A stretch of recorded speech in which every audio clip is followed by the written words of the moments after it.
রাসূলুল্লাহ সাল্লাল্লাহু আলাইহি ওয়াসাল্লাম জাতির কাছে আসলেন।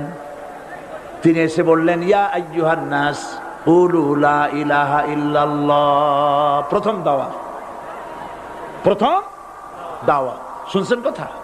রাসূলুল্লাহ বলছেন, ও জাতি, আমার রাসূল তো মক্কার রাসূল না শুধু, মদিনার রাসূল না শুধু, আরবি ভাষাভাষীদের রাসূল না শুধু, আমার নবী কি নবী? চিল্লায় বলেন।